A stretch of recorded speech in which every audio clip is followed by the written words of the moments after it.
राधे जय श्री कृष्णा। कैसे हैं आप? आशा करती हूँ आप लोग बिल्कुल ठीक होंगे। तो दोस्तों, मैं आपको गीता का सार आज हिंदी में पूरा बताने जा रही हूँ। आप पूरा वीडियो सुने।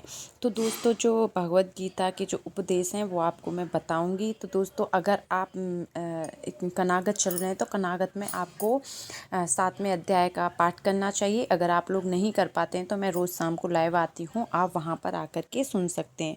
तो आपको मैं कुछ उपदेश बताऊंगी, तो आप इनको सुनोगे जो कृष्ण ने कहा है, तो आपकी ज़िंदगी ज़रूर बदल जाएगी। आप पूरा वीडियो अवश्य सुने। तो भगवत गीता के जो उपदेश हैं वह सबसे धर्म युद्ध महाभारत की रणभूमि कुरुक्षेत्र में युद्ध में अपने शिष्य अर्जुन को भगवान कृष्ण ने दिए थे, जिसे हम गीता सार भी कहते हैं। आज 5000 साल से भी ज़्यादा वक्त बीत गया है, लेकिन गीता के उपदेश आज भी हमारे जीवन में उतने ही प्रासंगिक हैं। तो चलिए आगे पढ़ते हैं। हम आगे आपको सुनाती हूँ। तो जो दोस्तों गीता का सार है, उसमें पहला जो भगवान ने कहा है वह है, क्या व्यर्थ की चिंता करते हो? किस व्यर्थ से डरते हो? कौन तुम्हें मार सकता है? आत्मा न पैदा होती है और न मरती है।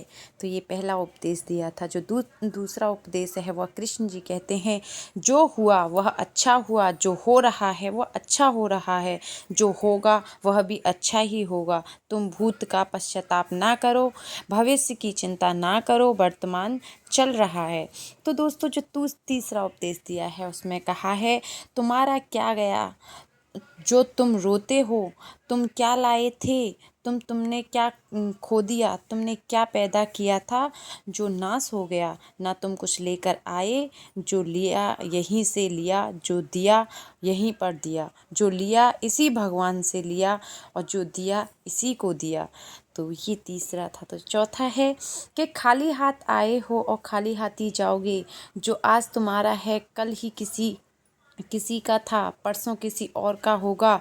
तुम इस अपना समझकर मग्न हो रहे हो, बस यही प्रसन्नता तुम्हारे दुखों का कारण है।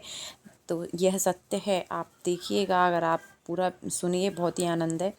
जो परिवर्तन संसार का नियम है, जिसमें तुम मृत्यु समझते हो वही तो जीवन है। एक क्षण में तुम करोड़ों के स्वामी बन जाते हो, दूसरे क्षण में तुम दरिद्र हो जाते हो।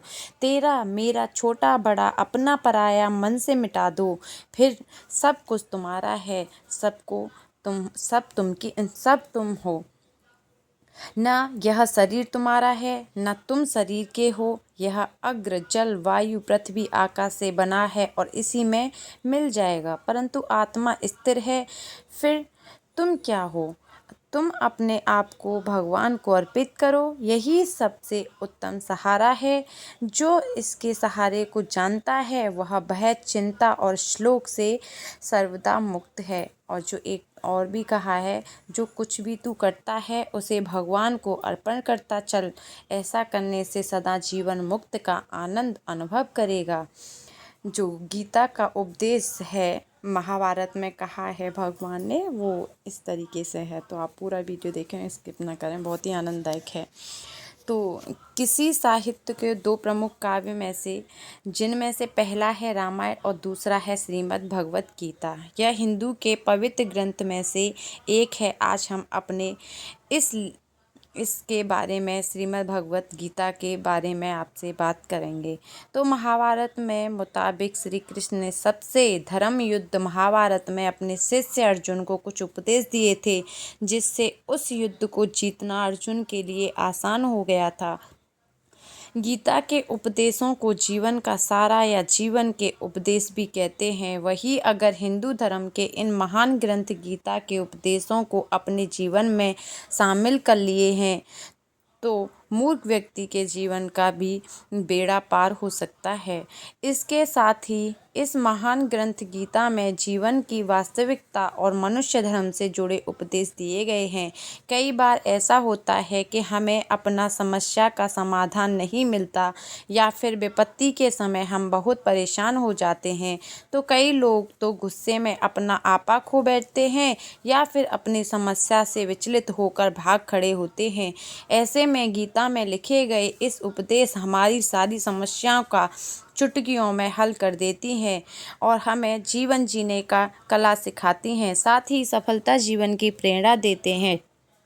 तो भगवान श्री कृष्ण ने महाभारत के युद्ध में अर्जुन को गीता का उपदेश सुनाए थे कि जिसे सुनकर अर्जुन को ज्ञान की प्राप्ति हुई थी। वही यही गीता का उपदेश युद्ध भूमि में खड़े अर्जुन के लिए नहीं था, बल्कि यह संपूर्ण मानव जाति के लिए है। और यह उपदेश एक तरीके से लोगों के जीवन में सफलता पाने के लिए अचूक मंत्र भी है। तो आइए जानते हैं कि गीता सार के बारे में कि जो इंसान के भीतर मन की उठपटक को शांत कर उसे सफलता जीवन व्यतीत करने में सहायक करते हैं, वह है मानव शरीर स्थायी और आत्मा स्थायी है। तो आप इसको पूरा अवश्य सुनें।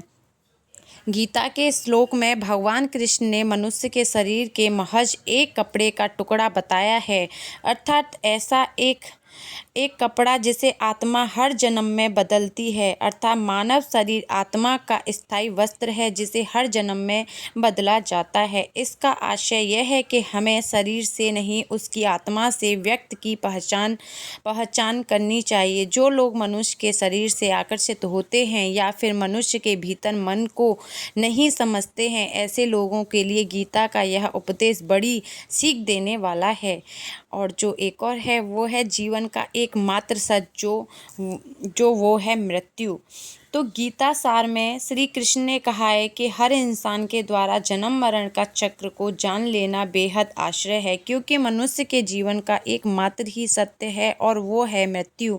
क्योंकि जिस इंसान ने इस दुनिया में जन्म लिया है उसे एक न एक दिन संसार छोड़ के जाना ही है और यही इस दुनिया का अटल सत्य है। लेकिन इस बात से भी नहीं नकारा जा सकता कि इंसान अपनी मौत से भयभीत रहता है। अर्थात मनुष्य के जीवन में अटल सच्चाई से भयभीत होना इंसान की वर्तमान खुशियों को भी खराब कर देता है।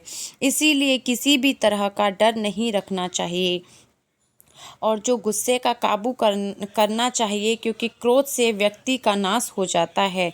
तो कैसे काबू करना चाहिए, इसमें भी कृष्ण भगवान ने कुछ कहा है।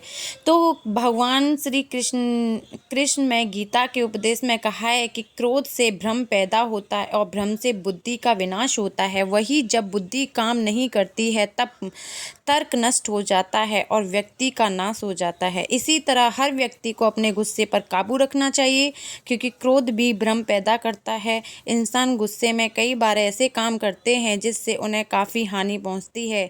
वही अगर क्रोध पर काबू नहीं किया गया तो इंसान कई गलत कदम उठा लेता है। वही जब क्रोध की भावना इंसान के मन में पैदा होती है तो हमारा मस्तिष्क भी सही और गलत के बीच अंतर करना छोड़ देता है। इसीलिए इंसान को हमेशा क्रोध के हालातों से बचकर हमेशा शांत रहना चाहिए, क्योंकि गुस्से में लिया गया फैसला इंसान को गहरी क्षति पहुंचाता है। व्यक्ति को अपने कर्म क्यों नहीं छोड़ सकता है, इसमें भी कहा गया है कि श्री कृष्ण गीता सार में बताया कि कोई भी व्यक्ति अपने कर्म को नहीं छोड़ सकता। अर्थात जो साधारण समझ के लोग कर्म में लगे रहते हैं उन्हें उस मार्ग से हटाना ठीक नहीं है, क्योंकि वे ज्ञानवादी बन सकते हैं। वही अगर उनका कर्म भी टूट गया तो वो दोनों तरफ से भटक जाते हैं, क्योंकि जो प्रकृति व्यक्ति को कर्म करने के लिए बाध्य करती है, जो व्यक्ति कर्म से बचना चाहता है और वह ऊपर से तो कर्म को छोड़ देता है, लेकिन मन ही मन उसमें डूबा रहता है। अर्थात जिस तरह व्यक्ति का स्वभाव होता है वह उसी के अनुरूप अपने कर्म करता है। तो मनुष्य को देखने का नज़रिया कैसा होना चाहिए? जो गीता सार में मनुष्य को देखने के नज़रिए पर भी संदेश दिया गया है कि जिसमें लिखा गया है कि जो ज्ञानी व्यक्ति ज्ञान कर्म को एक रूप में देखता है उसी का नज़रिया सही है, और जो अज्ञानी पुरुष होता है उसे ज्ञान नहीं होने की वजह से वह हर किसी चीज़ को गलत नज़रिए से देखता है। इंसान को अपना मन पे काबू में रखना चाहिए। गीता का सार में उनके लोगों के लिए संदेश दिया है कि जो लोग अपने मन में काबू नहीं रखते हैं, क्योंकि ऐसे लोगों का मन इधर उधर भटकता रहता है और उनके लिए वह शत्रु के समान काम करता है। मन व्यक्ति मस्तिष्क पर भी गहरा प्रभाव डालता है। जब व्यक्ति का मन सही होता है तो वह उसका मस्तिष्क भी सही तरीके से काम करता है। खुद का आकलन कैसे करें? गीता सार में यह भी उपदेश दिया गया है कि मनुष्य को पहले खुद का आकलन करना चाहिए और खुद की क्षमता को जानना चाहिए, क्योंकि मनुष्य को अपने आत्मा ज्ञान की तलवार से काटकर अपने हृदय से अज्ञान के संदेश को अलग कर देना चाहिए। जब तक मनुष्य खुद के बारे में नहीं जानेगा तब तक उसका उद्धार नहीं हो सकता। मनुष्य को खुद पर विश्वास करना चाहिए। श्रीमद् भगवत गीता में श्री कृष्ण ने उपदेश दिया है कि हर मनुष्य को खुद पर भरोसा करना चाहिए, क्योंकि जो लोग खुद पर भरोसा करते हैं वह निश्चय ही सफलता हासिल करते हैं। वही इंसान जैसा विश्वास रखता है वह वैसा ही बन जाता है। अच्छे कर्म करें और फल की इच्छा ना करें। जो लोग कर्म नहीं करते और पहले से ही परिणाम के बारे में सोचते हैं, ऐसे लोगों के लिए गीता सार का यह उद्देश्य बड़ी ही सीख देने वाला है। इसमें श्री कृष्ण ने कहा है कि इंसान को अपने अच्छे कर्म करते रहना चाहिए और यह नहीं सोचना चाहिए कि इसका परिणाम क्या होगा, क्योंकि कर्म का फल हर इंसान को मिलता है। इसीलिए इंसान को इस तरह की चिंता को अपने मन में जगह नहीं देनी चाहिए कि उनके कर्म का फल क्या होगा, या फिर किसी काम को करने के बाद वह खुश रहेगा या नहीं। अर्थात कर्म करने के दौरान इंसान को इसके परिणाम के बारे में बिल्कुल भी चिंता करनी नहीं चाहिए और किसी भी काम को चिंता मुक्त होकर शुरू नहीं करना चाहिए। मनुष्य की इंद्रियों का संयम ही कर्म का ज्ञान निचोड़ है। जाहिर है कि मनुष्य सुख और दुख में मन की स्थिति एक जैसी नहीं रहती है। सुख में मनुष्य ज़्यादा उत्साहित हो जाता है और दुख में वह बेकाबू हो जाता है। इसीलिए सुख और दुख दोनों ही मनुष्य के मन की समान स्थिति हो, इसे योग ही कहा जाता है।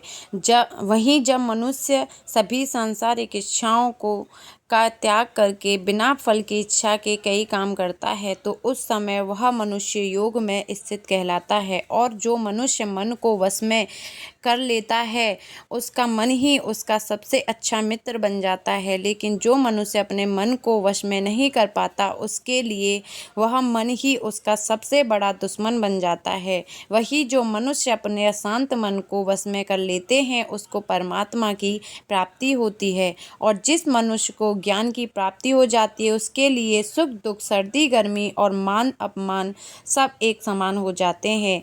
ऐसा मनुष्य स्थिरचित्त और इंद्रियों को वश में करके ज्ञान द्वारा परमात्मा को प्राप्त करके हमेशा संतुष्ट रहते हैं।